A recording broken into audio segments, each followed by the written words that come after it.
Okay, we are here with Candidate Master and National Master Rushaan Mahajan. And I'm Coach Q, I'm your host. And Rushaan here is going to play in the first ever 1000 GM inaugural event, seeking an IM or GM title. And I want to dig deep into your life, Rushaan, and let's get started with your earliest chess memories. When did you start to play chess? Yeah, so I started playing chess at the young age of 3.5. The most funny thing is that when I started, I played against a family member and lost.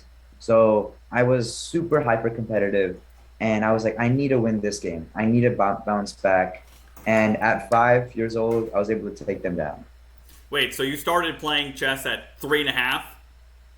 Right, yeah, at 3.5. Wow, that's pretty amazing. You knew how to move all the pieces?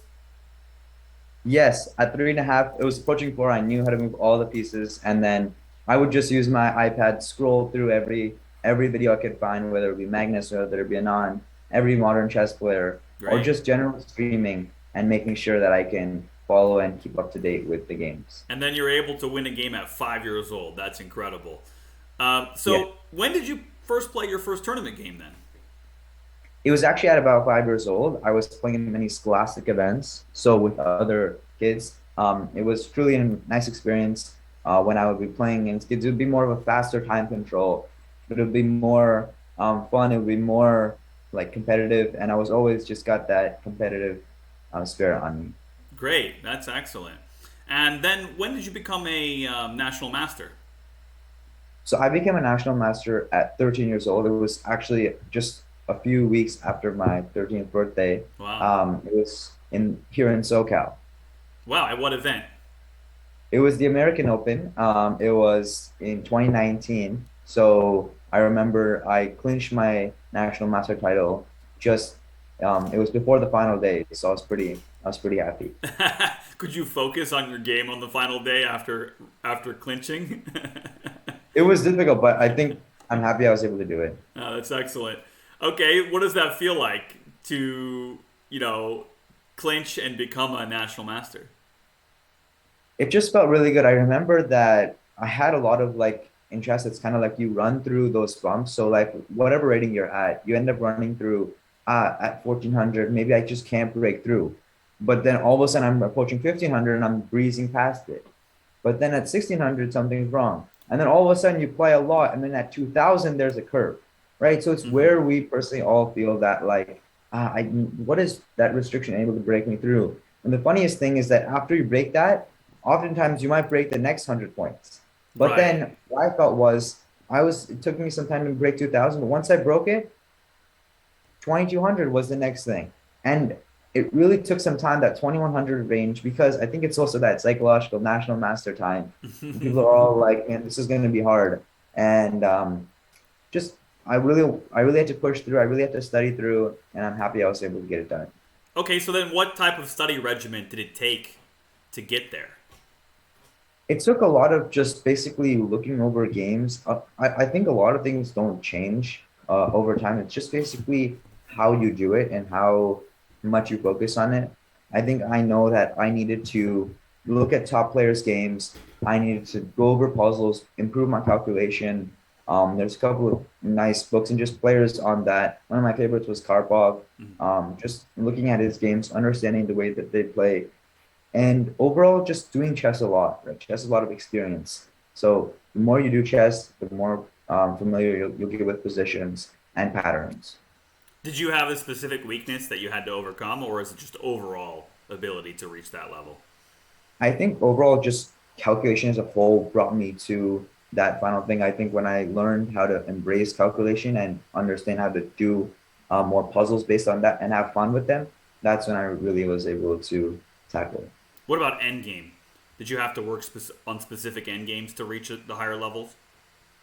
I think that, so I just remember from a couple of different clubs, whether it was in Seattle where I was living or whether it was the Marshall Chess Club in New York, there was always a couple of, whether it's FIDE masters or people that I just, like after my game, I remember it would be a It would be a Thursday night. I would finish all my four games. It was in Marshall Chess Club in New York. And after I finished my games, there would be one, let's say, senior chess player who'd be like a FIDE master, and they would explain to me, man, in this rook endgame, you swindled your opponent, but here's how they could have drawn it. Those after chess experiences really embraced and helped my journey. And I think that's been actually my core pillar of how I've learned endgames, just speaking with people, I think. There's a lot of books for that, but also I just feel like being in those experiences and knowing, okay, this is how we are supposed to cover a rook and pawn endgame and in specific positions. What is a Lucina? What is not a Lucina? Right? Yeah. Understanding these technical terms, but then also just understanding from practical play is really important. And since you mentioned books, what is one of your favorite books? Maybe start with Endgame and then maybe a general book as well. For endgame, I think Duretski's Endgame Manual was one of the most popular. I spent a little bit of time on that, but I think for mainly for middle game and opening, um, I've always liked the Grandmaster Preparation Calculation by Jacob Bogard. There's a calculation book on that, and then also someone I've met in person and got his signature on one of my books, Karpov, Oh yeah. the legend, Anatoly Karpov. It was his game book, so it was his game collection book, and it was just great meeting him in person, able to discuss a little bit of chess, and his level is just on something else. So is Karpov one of your main influences? I think I just love the way that Karpov plays, along with I think Karpov from our historical times, and then Karpov from and then Magnus Carlsen from our current times. And the combination of both of them is truly had a big influence on me. Awesome. Speaking of that, I'm definitely going to be discussing one of Karpov's games. Stay tuned for that later All today. right. Yeah, that's great. I'm excited about that. Let's dig a little bit more into your just personal habits here in chess. Or actually, let's talk about how chess has impacted your life, and then we'll talk about the 1000 GM tournament coming up. Can you tell me how chess has impacted your life, and if anything big has come out of that? Yeah, I think so. The funny thing is, I live and now breathe by the mission of passion, patience, perseverance. The big thing in there, chess has really impacted all three. If you think about chess as a whole, in terms of passion, the only way you're getting forward in chess and taking the time and the effort to study is through passion. And when you study, sometimes the results are not immediate. It's not a linear curve. The amount of study you do to the immediate impact on the chessboard. Over time, though, that exponential and understanding what it means to impact your chess is all about patience. Just have patience. If you know you're putting the input, just wait for the output. And the perseverance part, that's where it comes when you're playing these long games. And let's say you lose a game, or let's say you just feel really demotivated for that event. You're having a bad event, persevering through that. That's part of the process, right? It's all part of the chess process. And that's kind of in a way I feel like how it's impacted my personal life and understanding how I just need to implement these kind of virtues into my everyday life and just embrace the journey. I think chess is a lot like just a holistic life view, and having that is really important. Excellent. That's really great. And those three P's: passion, patience, and perseverance. Where did you come up with those? Yeah, so I started in mid-March 2020 with a chess platform. I began Learn to Chess. We were originally helping essential worker families. But as I founded this process, I used to teach classes privately, and then I started having group classes. And slowly I saw that the biggest way to help chess players worldwide is to just bring coaches and players and create that network where basically coaches from all around the world, from Ukraine, from India, from America, from everywhere, are basically teaching students and finding that middle ground where they don't have to go searching, oh, who is this coach? Who is that coach? They can find Learn to Chess, they can find their coach. Along with, after you study with a coach, where are you going to go play? So we offer tournaments, scholastic and adult, online, and we're looking into in person. And then finally, just having school programs. So in one of our scholastic event, we had over 175 kids, and now we're developing school programs to have those kids foster their in-person peers and have fun with them in person while learning chess. Okay, that's great. Wait, how old are you again? I'm 15 right now. Wait, and you started your own organization? Okay, Yes. give us the full plug one more time so that the audience can really, maybe there's a website they can go to or anything like that. Yeah, so it's learn number two chess. So learn2chess.com. Great. You can check that anywhere. And yeah, it's truly been an amazing process. It feels like it's been a long time and I'm growing and learning, but I've just loved it. Okay, so then who are your mentors that you're working with? Do you have any specific mentors that you're working with to get this stuff going? For chess, the chess learning, Learn or to chess or just in general with these endeavors? I think just speaking with general family members and also coming from a family that has entrepreneurs and investors and just learning and having that ecosystem around me, I think it's important to know that there's support. Just put in your input, take the time to understand what is your core material, and then there's people always willing to help you. So I think finding that those people that will develop the process and will help you is always there, but just making sure that you are putting and being mindful of the other person's time. Do you want to shout any of them out? Any of your family members?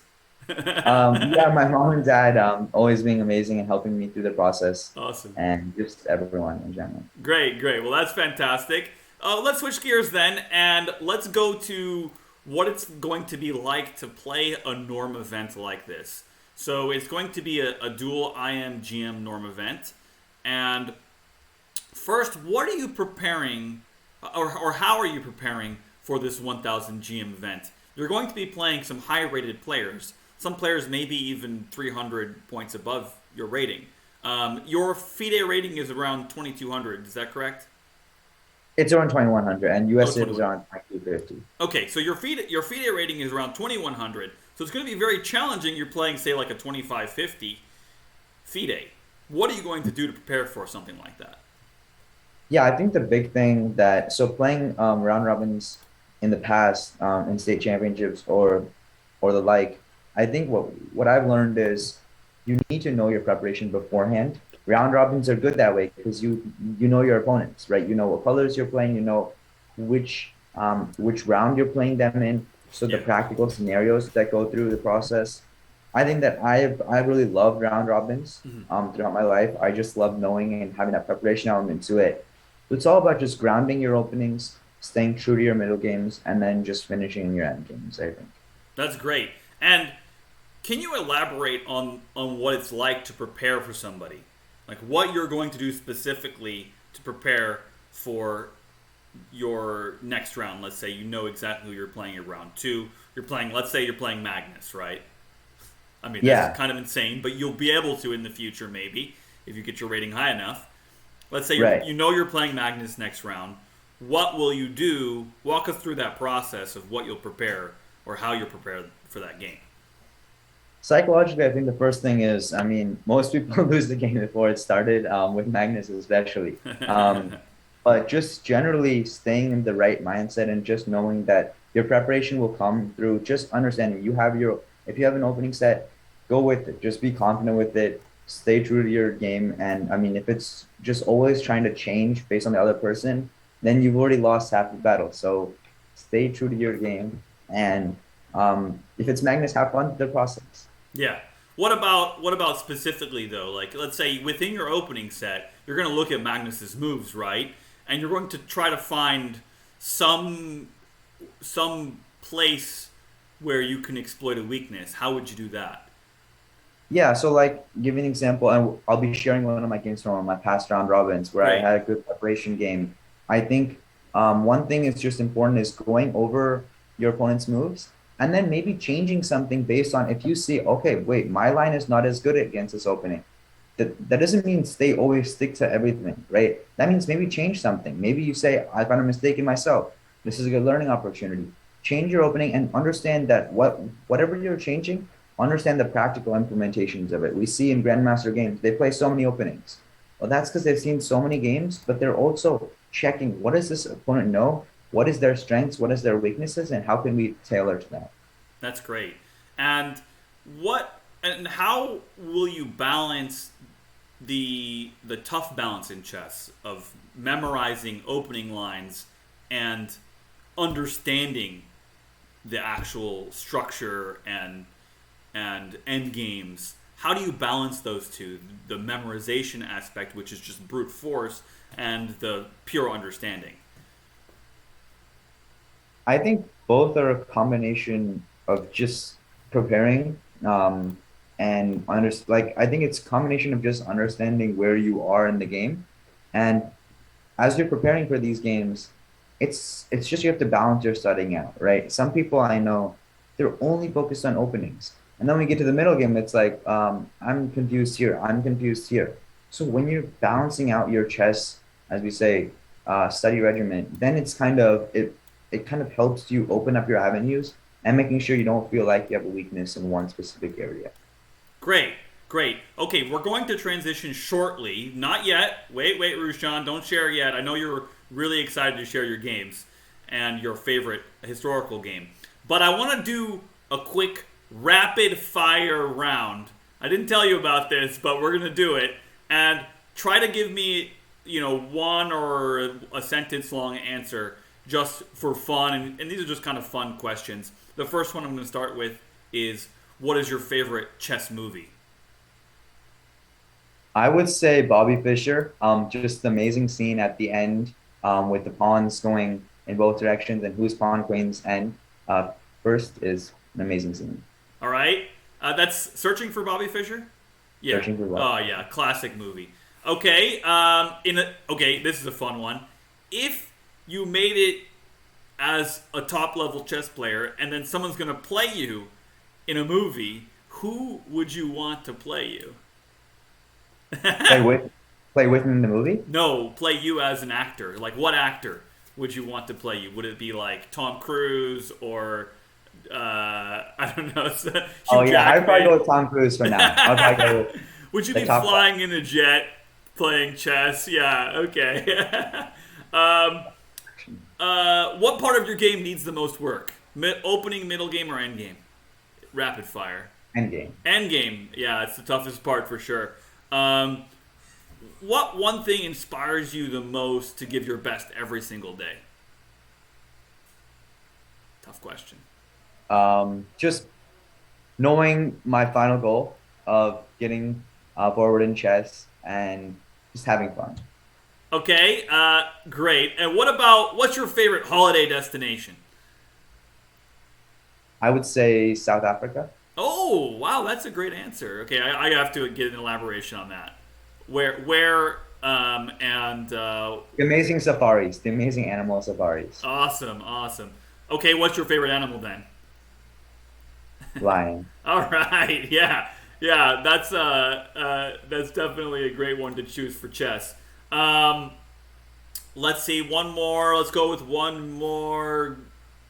What is one word of encouragement that you would say to your fans that are looking to reach the next level, whatever the next level might be, C class, A class, expert, national master, etc.? Resilience. I would just say stick with resilience, and there's no shortage of sticking with what you know, but then also just perseverance and with a combination of that in the process. There's always gonna be road bumps, but go through it.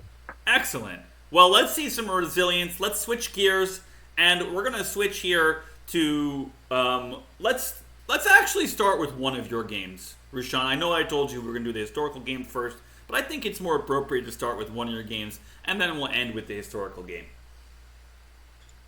All right.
Right. So I'm playing actually someone who's a little bit higher rated than me. At the time, I was just barely at the breach of 2200. Remember, this is a game in 2020, right before the pandemic, but I made master in 2019. So I'm just a little bit higher than 2200. My opponent's approaching 2300. And this is a state championship game. It was the second round, but it was more about the preparation element that went through it. All right, so I'm playing white. Um, I'm playing white and my opponent's playing with the black pieces. And so let's get into it. So I play with the queen's pawn. I played d4. I knew that this was coming. My opponent starts with d6. So I originally expect he plays f5 on a common basis. So I thought, okay, maybe he's transitioning, starting with d6 and then playing f5, right? This is that move order shape. I had prepared this move bishop g5. Now, optically, the principles of chess say, wait, develop your pieces before your pawns, right? But in this game, and especially here, develop your knights, right? Develop your knights before your bishops. So in this game, I made sure that I developed my bishop because there was a specific plan I was avoiding with this e5, because now I have a pin, but also waiting for this move f5. Well, my opponent, I knew that he was going to go h6, right? Well, if the bishop is so far out, why not just attack it, get a tempo? So I knew that, and I went back. And now the opponent played g5. So this is an aggressive move, but this is called inducing a weakness, right? I felt in my personal play that this was going to be a weakness for my opponent. Because now, do we see the weak squares? This is an example of a very weak square. Also this one, because this pawn is moved forward and pawns can't move backwards. So I go back and we have the development of pieces. So the bishop comes out, my knight comes out. Now the development already looks a little bit weird. We have a fianchetto. For all that know this, this is a fianchetto. It's an Italian word. And now I bring my knight out. So I'm developing my pieces. One of the core principles of chess, right? Control the center with your pawns and develop your pieces with knight and bishop, which I'm doing. Now the opponent gets ultra aggressive. Boom. Now we've got, and as I said, I remember he would play something like f5. So he's confused the process, but he's still playing the same move order. So do you see how we have such an aggressive attack by black? In these type of cases, I think about slowing down. To slow down, and I just played e3. Now I'm going to bring my bishop out.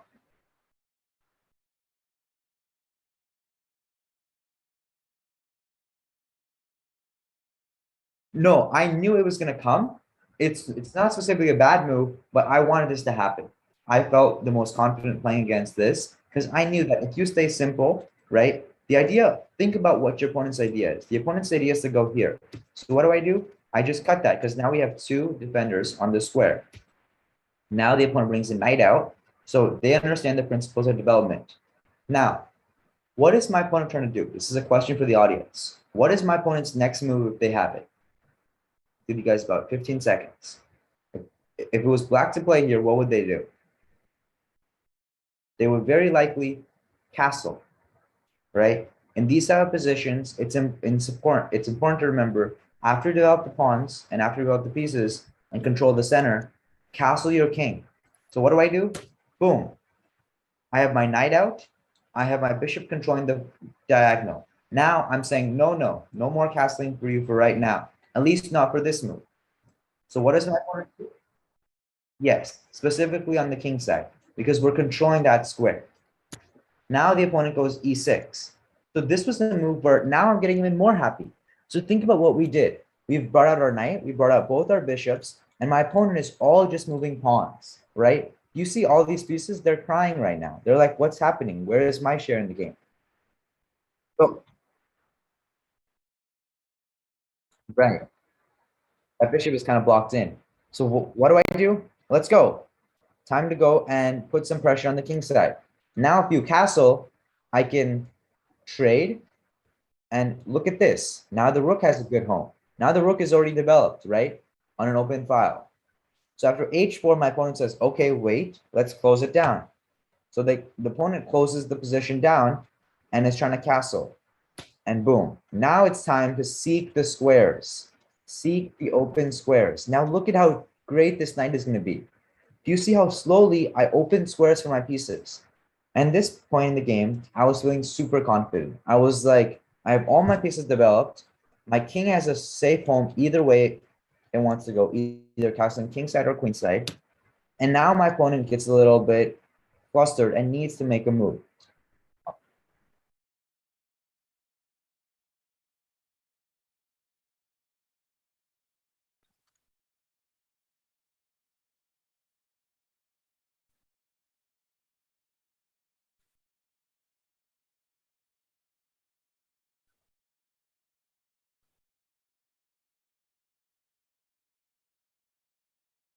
Right. That's for sure. And look at, so look at,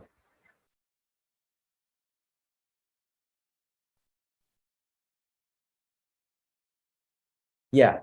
So here in this type of position, after the knight goes here, we're probably thinking, wait, but what's the issue? Why is this not a good move? Well, what is the principle of chess? As Dylan was mentioning, right? Bring out your pieces. Don't put them to sleep. And now this knight goes out. So not only did you move a piece once, now you moved it twice. So I said, okay, you might be attacking my bishop, but then I just take it back. So let's develop more pieces. If you're not going to develop, I'll do it. Boom, bring the queen out.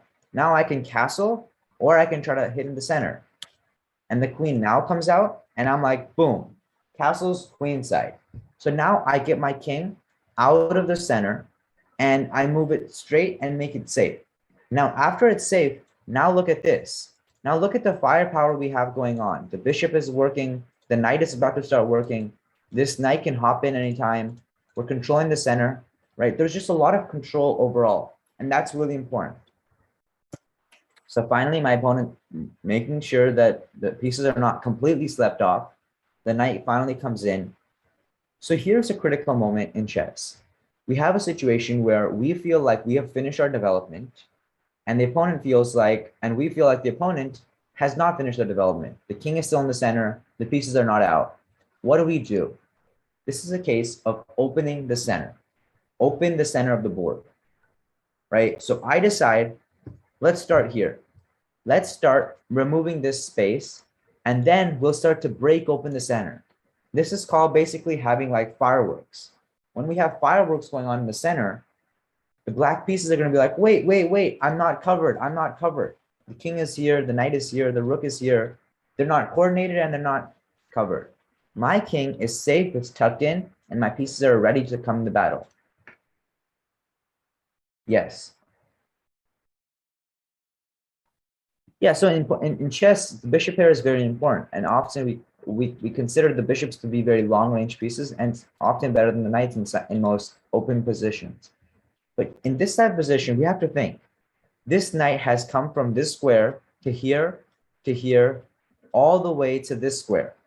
And now it wants to trade off my bishop. I'm very happy with that, because this is one of your most active pieces right now. It looks weird because it's on the side of the board, but it's one of your most active pieces. So think about the trades. In exchange of my bishop pair, I get one of your most active pieces, and now you only have two pieces developed, assuming that this knight gets traded off. Not to mention, my own knight gets activated. Now it can come wherever it wants. So getting those trades where it's favorable for you is very important. So here the bishop comes here, and I waste no time. Boom, trade the pawns, and we have an open file. Now, what is a weak square in this position? I'll give everyone about 15 to 30 seconds. Think about what is a weak square in the black camp, and what do we do to attack that square?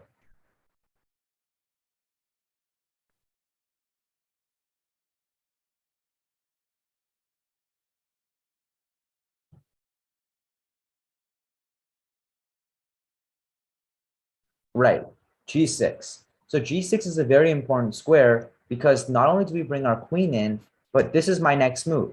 Now all of a sudden, the red alarms and the fire alarms should be going off for black. Oh my God, there's an intrusion about to happen. Once this queen comes here, not only do I check the king, this knight is going to be on pretty, and it's going to be on attack. And also we have a lot of pieces coming into the fire. Boom, knight goes back. Now we're forcing our opponent to retreat. So what do we do? Bring more pieces. Bring more pieces to the attack and making sure that our rook is lined up on this square. And what do we do now? The bishop comes up, and now we go straight for queen e4. And we bring in the queen and attack the pawn. Centralize your pieces. Now just look at my queen. My queen is basically attacking the b7 pawn, also having control over the g6 square, attacking the g4 pawn as my rook barrels down the f file.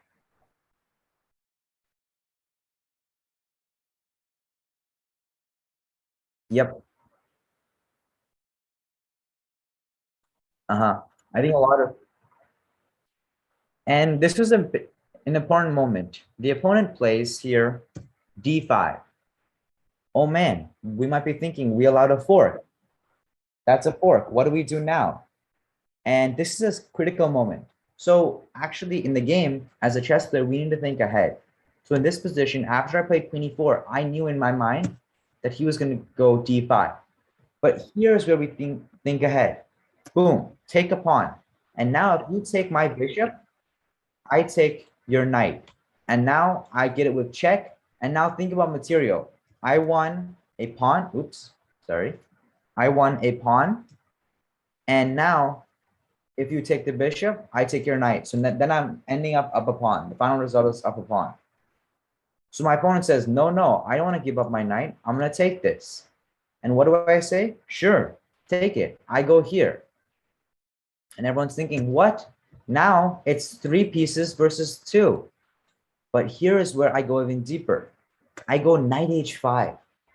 And this was an amazing idea where basically now, believe it or not, this bishop is trapped. The bishop has nowhere to go. And you're probably thinking, but what? How does that work? This bishop is trapped, but that's not such a big deal. And my opponent makes a really bad mistake here. Instead of,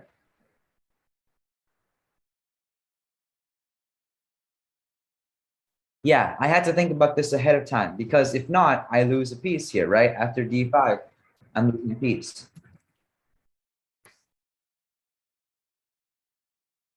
And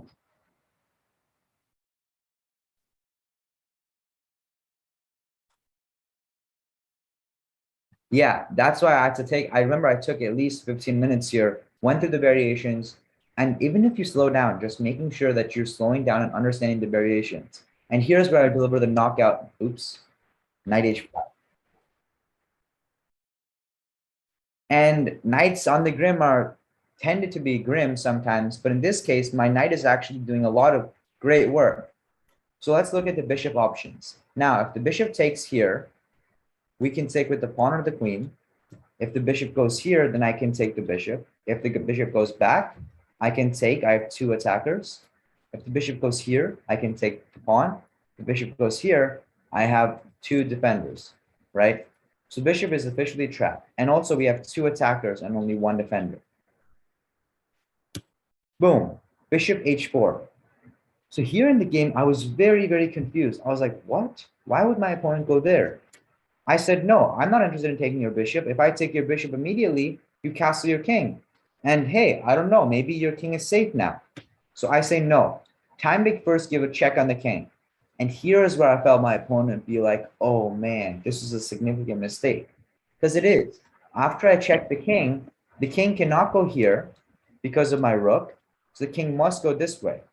And now I'm like, okay, come on, we have to finish this. So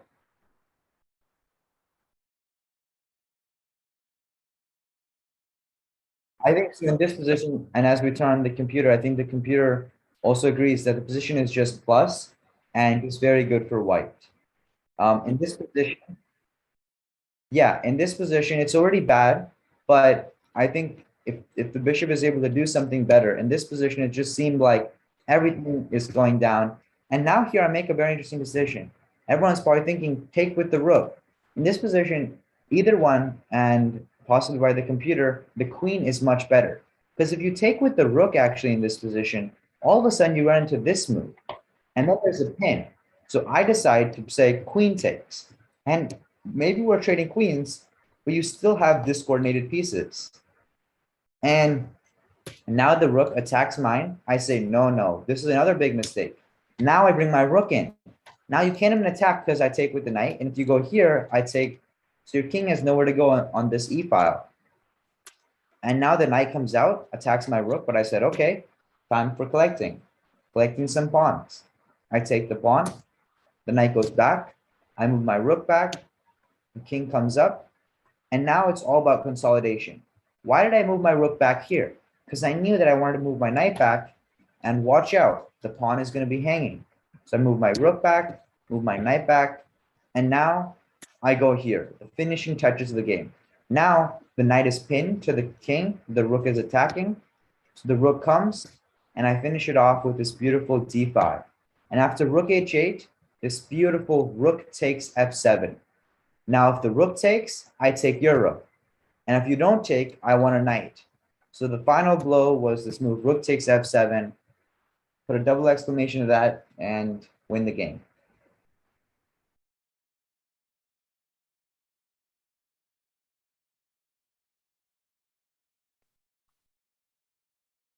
Yes.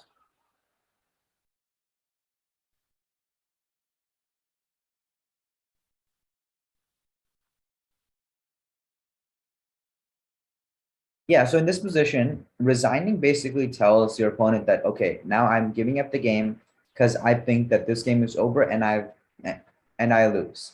So the reason why you resign is because what's the point in playing out of position where you know your opponent's going to win? I have a full extra piece. In chess at the high level, you'll often see it's very rarely gone to checkmate because the respect you have for your opponent. That yes, I agree that you have won and I surrender, right? Resigning is a way of surrendering, and my opponent knew that I have an extra piece, right? Two knights versus one bishop, and also I have an extra pawn, right? An extra free flowing pawn to come down.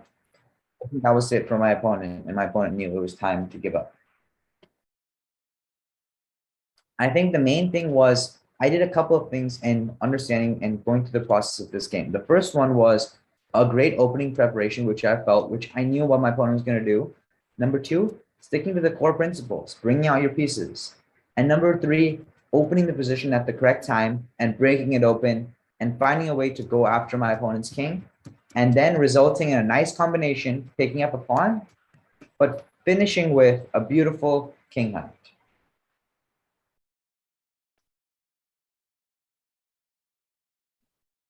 I had a feeling. I had a feeling that it was going to be either d6 or f5.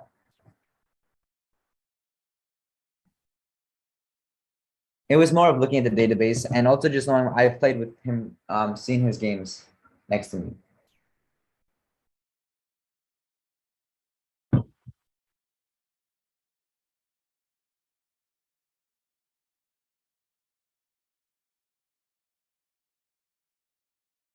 Yeah, this was more about opening preparation. You just need to know the opening, and it was just a choice.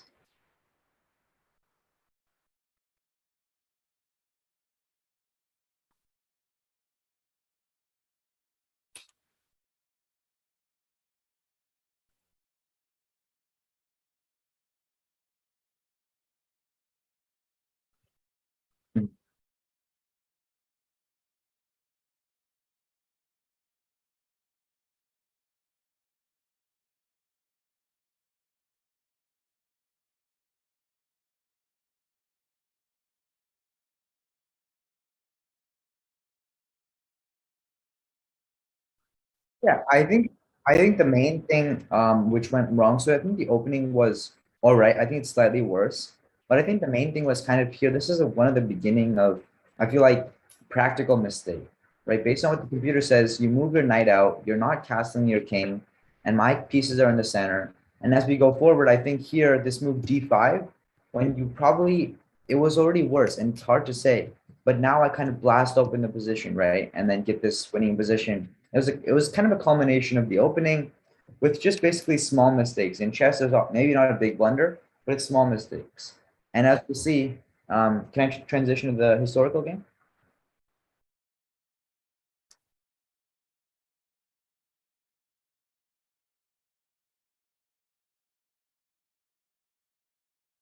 Yeah, so this game was happening in Zlatoust in 1961. This was one of my favorite chess players. Karpov was playing with the white pieces. And I hope I don't mess up his name. Guy Meletinov was playing with the black pieces. And this was in Zlatoust. It was an event in 1961.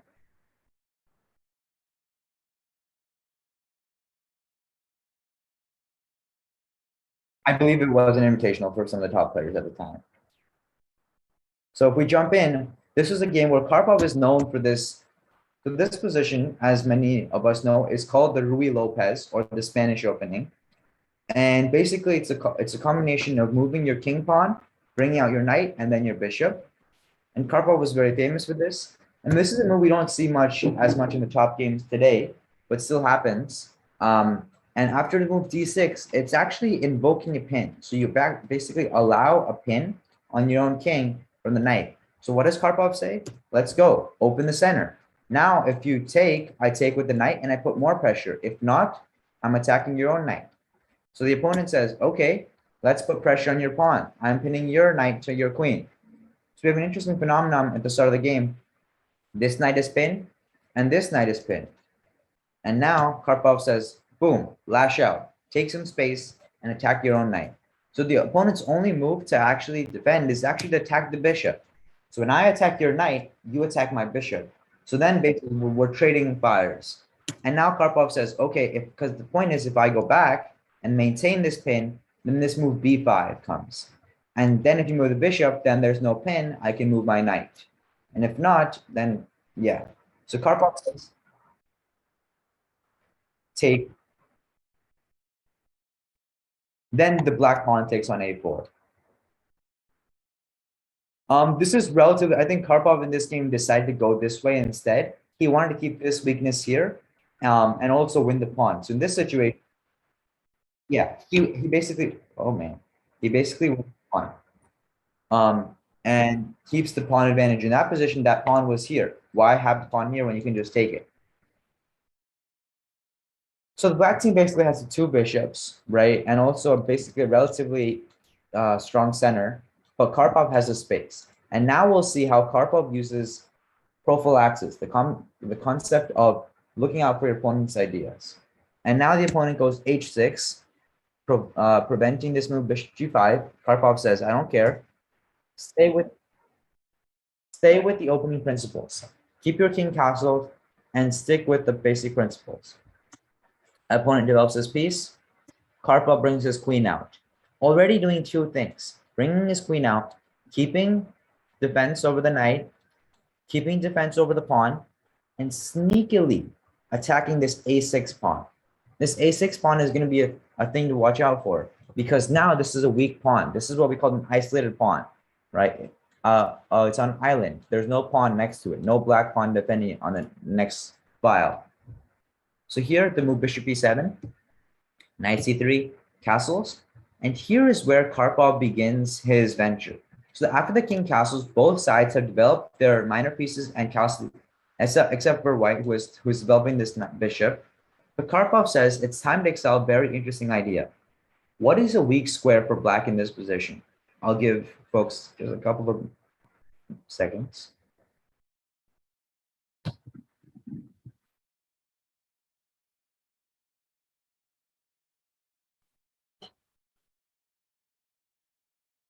The idea is b7, but also a5. So there's a couple of weak squares on the queen side. How do we get to b7? Well, we use the combination of all these squares. The queen side in general is where we want to play. So Karpov starts with this amazing idea of knight d2, right? And the idea of knight d2 is to bring the knight over. And as the knight comes over, Karpov prepares this idea of bringing the knight to the a5 square. And now the opponent says, okay, time to attack your pawn. Karpov says, nope, I'm going to defend the pawn. A very critical pawn for me. It's a very forward pawn, 2 squares away from promotion, but also keeping an eye on all your squares. The opponent says, okay, I'm going to attack your pawn again. I'm going to bring my rook here, defend this, and then attack this. Karpov says, nope, I'm not interested in this pawn. I'm interested in bringing my knight here and defending this pawn. Opponent says, time to come. And boom, Karpov says, nope, now it's time to secure. Two attackers means 2 defenders. Karpov keeps his stronghold in the position. Right, exactly. He plans it perfectly. From this position, he moves his queen, defends his pieces, and goes. Now the opponent is changing his focus. The opponent says, okay, I agree, you've won the battle on the queen side. We still have the king side battle. So the opponent brings his king here in an attempt to start moving this knight and flying his pawns, right? Fly, fly, just fly all of them and create fireworks.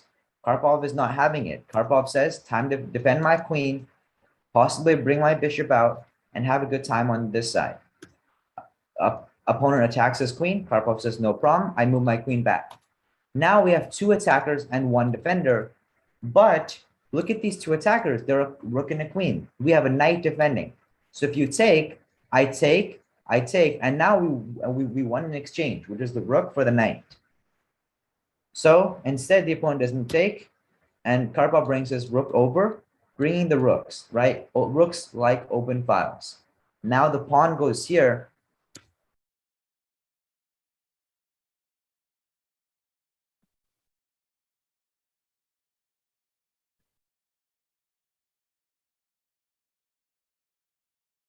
Yeah, so actually the funny thing is Karpov is about to start playing that, but throughout this game, you'll notice that this bishop actually is doing a good job of just staying put and not committing, because in this position, white has so many active pieces that, and black is kind of just attacking. If we move the bishop here, all of a sudden, boom, f4 comes, and now it's a tempo. So Karpov is actually being so prophylactic that instead of developing, he knows that it might be a problem. So he prevents this, and boom, look at black's next move, f4. Defending the square. So if Karpov had moved here, he would have lost a turn. So now he goes, now he really starts adding the finishing touches. He brings the knight in, and now takes. Is it check? It's called discovered check. Look at this, folks. The queen is now on the king. And if the king goes back, now the knight comes in. And now it's, as Dylan was saying, the critical b7 square, putting the finishing touches on black's entire queen side. And now he develops the rook, keeps the rook. So rook b1 looks like, what are you doing? But what is your opponent's idea? Look at this bishop lining up against the rook. If the pawn goes here, then, oh man, the rook is about to be hanging. Karpov sees that. Rook b1, moving the bishop off the eye of the rook. Queen here, and a4. And the funniest thing is, this position is already dead lost. And I put here 1-0 because actually the game is over. Karpov has basically won the game. Look at the position we have here, folks. The pawn is about to advance and attack the rook, trapping this rook. This knight is putting pressure on the base of the structure. This attack is going nowhere. I've got full control of this e4 square. This knight is out of bounds, not doing anything. I basically have an extra pawn, and this game was basically over. We can continue looking at it, but actually I think this is where we can stop and show the audience how critical this position is and how important white just took over black.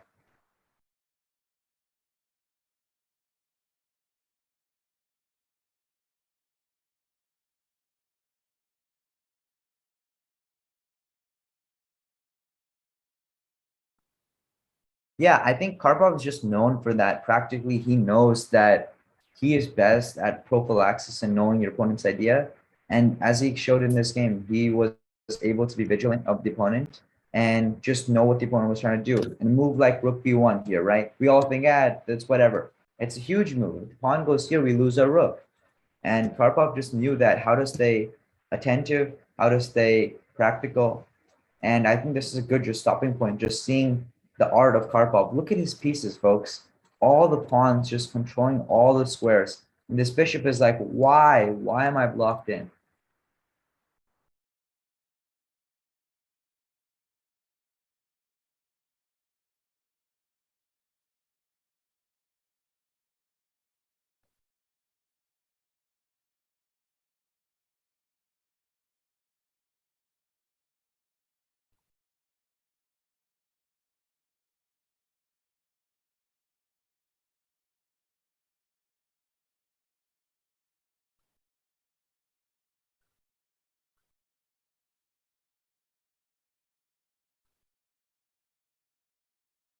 Correct. That's all correct. And now he just goes forward. There's not as much to talk about here because Karpov is just showing his excellence on the board. As the rook goes back, as the rook goes back, boom. Now he trapped the rook. Karpov traps the rook. If the rook goes here, then finally our bishop comes out and the rook is done. So the rook has to go back, take. If the rook goes here, actually, the rook is actually trapped. You can't go here. You can't go here. You can't go here. You can't go here. You can't go here. You can't go here, of course. Yeah. It's a work. It's truly a work of art by Karpov.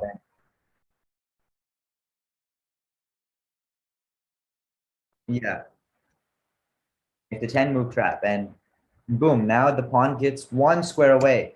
Finally, the opponent says, I need to take that pawn, otherwise it's going to promote. So Karpov advances the pawns. And now you finish one, but now look at this one. It's a protected one. Now this pawn is going to be that pawn to go forward and finish the game. And the game ends on a nice taking of the pawn. So now the whole structure is collapsing. This one is going to fall. This one's going to fall. This rook is passive. And the game was ended here.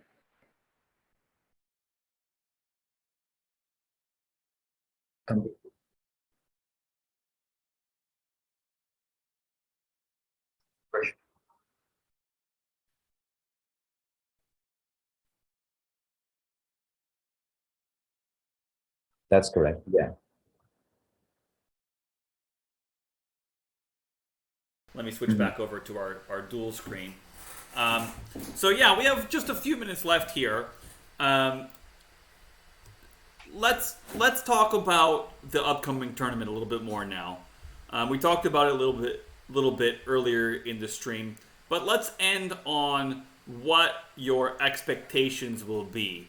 What do you expect of of an event like this, an IMGM round robin norm tournament? Well, first, have you ever played any IMGM round robin tournaments yet before? So I played norm events in the past. I don't believe actually. So I think this is so I played the Charlotte Open. I've been relatively close to one of my norms. I actually as I received my Candidate Master title in a youth tournament. A lot of people are receiving their norms from a youth tournament, but this one is going to be truly a special one. Playing playing in a very invitational and very elite tournament Yeah, where against people from all around. Each section has four different federations, five actually, including the U.S. that's right. So truly having a diverse and international event is going to be amazing. Excellent. And what do you think your preparation is going to look like? How many hours are you going to work each day? What are you working on specifically? Maybe you can break it down by amount of time you're going to spend on different parts of the game. Yeah, I think I'm just going to focus on all parts. Focus on the opening, middle game, and end game. Just take it easy. Understand what is my opponent looking to do, and also just making sure that I know what is my opponent's preparation going to be, what is my preparation going to be, and going after it. Excellent. And what do you expect from 1000 GM? Are you excited that they're able to get these events going and to set up a calendar through the end of the year, giving yourself, you'll get a really good opportunity here to do something that's just not been done for a few years, at least with COVID, right? So Yeah, a lot of the people are looking forward to not only are we revolutionizing the way that norm events are happening, we're having it in the core of Hollywood in Los Angeles, having an amazing location, amazing organizing, amazing everything, and just having players have fun, take some time, focus on chess, develop your norms, and cruise forward. excellent. Well, I appreciate your time today, Rushaan. We're going to end the stream here quite shortly, but do you want to say anything else for your fans out there? Thank you so much, and I'm really excited. The 1000 GMs organization is amazing. For sure to check out Learn Chess, and I'll see all of you later. All right. Thank you very much, Rushaan.